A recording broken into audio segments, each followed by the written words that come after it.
Assalamualaikum warahmatullahi wabarakatuh. Halo semuanya, perkenalkan saya Cynthia Dida Ariyanti dengan nomor 3075062. Saya merupakan mahasiswi Prodi Pendidikan Kesejahteraan Keluarga Konsentrasi Tata Busana Universitas Negeri Padang.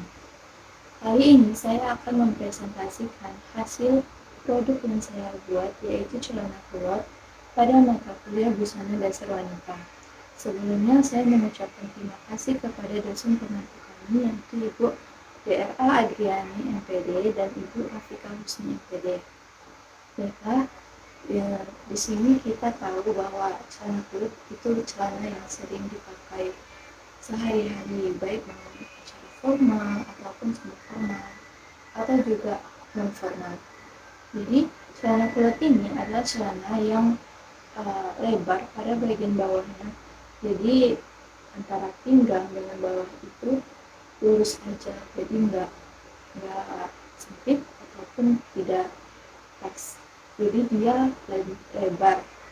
Kita kalau lihat kulot pasti kadang terlihat seperti memakai rok, padahal itu adalah celana dengan dua lubang masih sama, tetapi dia karena desainnya yang lebar itu agar memberikan tampilan elegan atau santai atau lebih formal, tapi tetap santai, tetap chic gitu.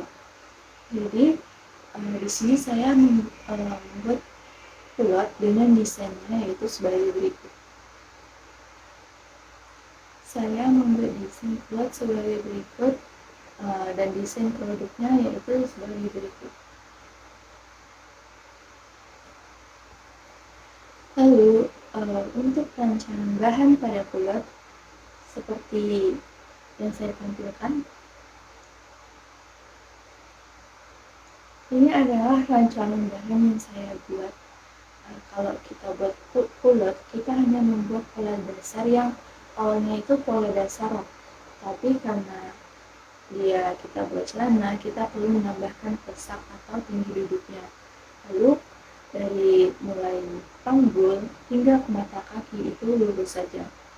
Jadi setelah kita buat pola, kita pecah pola, lalu kita buat rancangan bahannya agar kita dapat memprediksi berapa kain yang kita perlukan untuk membuat kulot tersebut. Nah, jadi di sini adalah rancangan bahan yang saya buat. Lalu untuk selanjutnya yaitu hasil produk yang saya buat, yaitu celana kulot seperti yang kalian lihat di sini adalah kulot yang saya buat sesuai dengan desain tadi. Saya menggunakan kulot dengan footmat pinggang pada bagian depan dan belakang, lalu menggunakan pinggang dengan lapisan. Jadi ini adalah bentuk kulot yang tanpa ban atau tanpa karet yang full gitu. Tapi ini menggunakan lapisan menggunakan pinggang sesuai dengan lapisan. Tetapi pada bagian belakangnya itu dari footmat ke footmat saya menggunakan karet. Jadi ini untuk memudahkan kita atau untuk menampilkan proporsi tubuh yang lebih pas. Jadi di sini untuk pembukanya ada resleting Jepang. Karena ini menurut bentuk, jadi kita menggunakan resleting Jepang. Lalu pada bagian belakang ini yang saya bilang tadi yaitu karet dari footmat ke footmat lain. Sebenarnya karet ini bisa saja dari sisi pinggang ke sisi pinggang yang lain, tetapi karena di sini pinggang yang saya gunakan agak nggak terlalu longgar, jadi saya menggunakan karetnya dari footmat ke footmat saja. Lalu pada bagian sisi kanan kulot saya menggunakan saku dalam seperti yang kalian lihat. Ini merupakan saku dalam. Jadi kalau kita menggunakan saku dalam untuk celana kulit ini enggak terlalu nampak sakunya. Jadi ini akan memberikan kesan yang lebih modis, lebih mewah, lebih polos. Memang tujuannya untuk agar lebih menonjolkan sisi dari kulitnya tersebut. Ini juga bisa disebut saku tersembunyi. Baiklah, nah setelah kita membuat produk tadi, hasil jadinya, kita tentunya akan menentukan harga yang kita taruh untuk kita jual, harga yang akan kita tetapkan untuk jual produk tersebut. Nah, di sini adalah rancangan harga yang saya tetapkan. Di sini saya memberikan harga yang sebenarnya, di mana modal-modalnya sesuai dengan apa yang saya beli.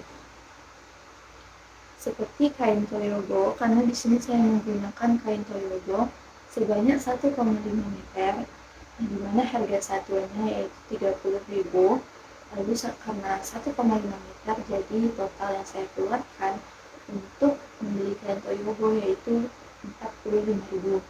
Nah, untuk benangnya satu pieces 2.500, kain kerasnya seperempat meter yaitu 12.000 per meternya, karena seperempat jadi 3.000.